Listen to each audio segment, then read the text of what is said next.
Hi everyone, welcome back to the channel. This is Watch. My name is Simone. I am a 22-year-old Italian broke watch enthusiast, and the last couple of weeks have been completely crazy for the amount of news that we have gotten in this watch-related world. We've had Watches and Wonders, obviously, one of the most important events for watchmakers.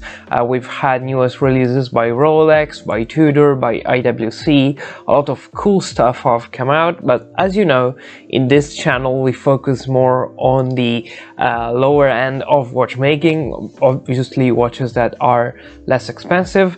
So we've had news about that as well. We've had new release by Citizen, which looks amazing. I'm really interested in it. It's a new diver, it's titanium, it's a bit big, but it looks amazing. So we've had our fair share of news, but everything has been completely overshadowed by the release of the new collaboration, the first one between Swatch and Omega. They have put out these 11 watches, all inspired by the Omega Speedmaster and all inspired by a different planet of the solar system plus the sun. These look amazing. These are great watches to look at least. I wanted to get one, but I couldn't because I don't have a Swatch store in my city. I should have gone to another one. I should have woken up like at 3 o'clock, and I didn't even have like the certainty to get one. A lot of people didn't. So I'm not going to be doing a review of these watches because, as you know, I don't like talking about watches that I haven't handled.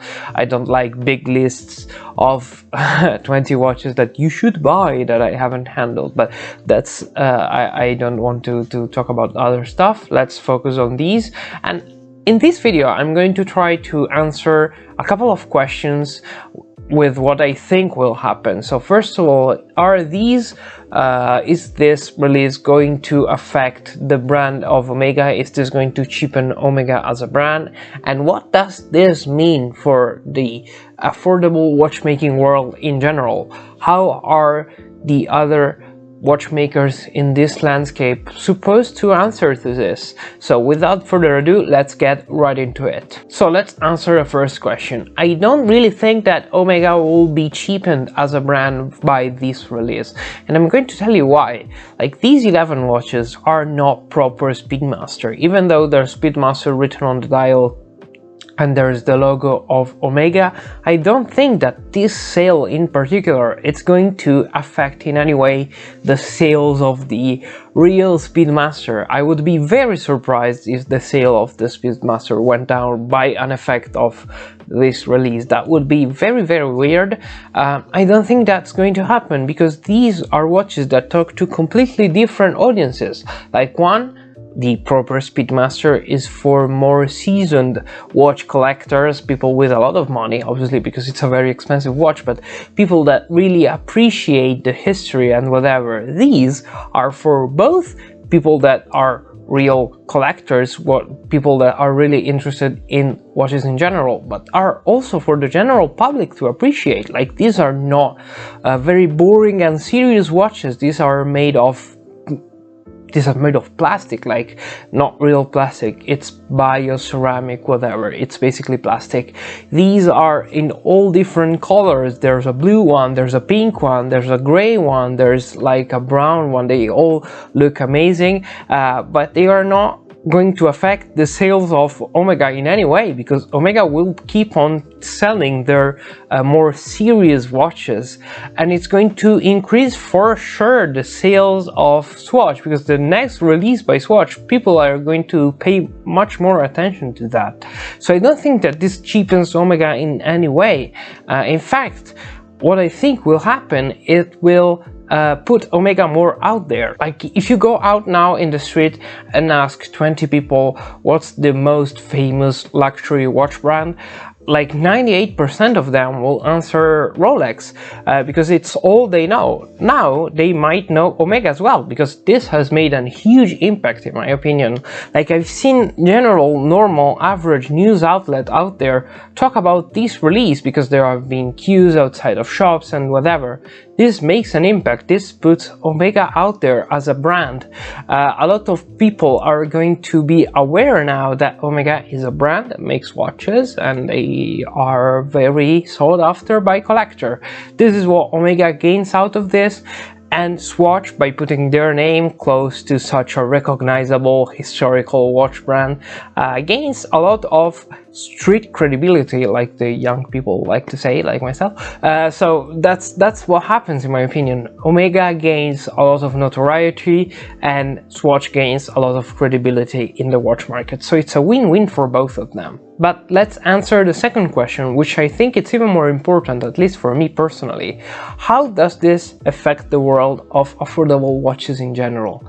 I think that this is going to be big. Like, watch brands are now on the spot.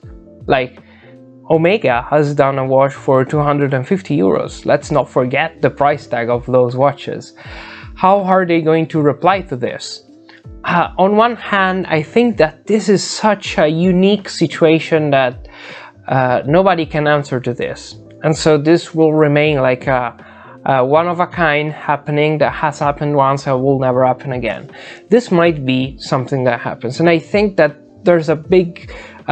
it's pretty likely that nobody can answer to this. Like, Seiko can make, I don't know, a polycarbonate version of I don't know, a 62 mass. I don't think that will happen in the near future.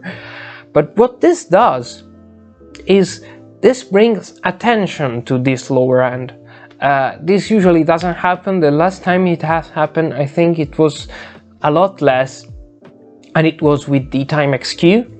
And that was important. That put Timex in a good situation, but this doesn't happen really often. And so having Omega step down in a way and put out a watch at this price shows that there is interest for this price point. Like, if they didn't think that this will sell because people are willing to spend these money, they wouldn't do this. Like, if they thought that only very expensive watches sell, they wouldn't put this out. So that wouldn't make sense for them to do this. Like, Omega is a big corporation. They don't do things like this. They have a marketing direction, they have like plans and whatever, so it's not random, and this means something. And now the normal watch brands have to reply to this in a way. Like, Seiko has to put out something, Orient has to put out something, and they have to answer to this, because now Omega and Swatch are winning, so they have to reply to this. And the biggest effect that I think this will have is with AliExpress brands. They really have to be careful here, because now I know that Pagani Designs offer an homage to the Omega Speedmaster. Is anyone in their right mind going to choose that one over a proper Speedmaster? I don't think so. So they have to be careful.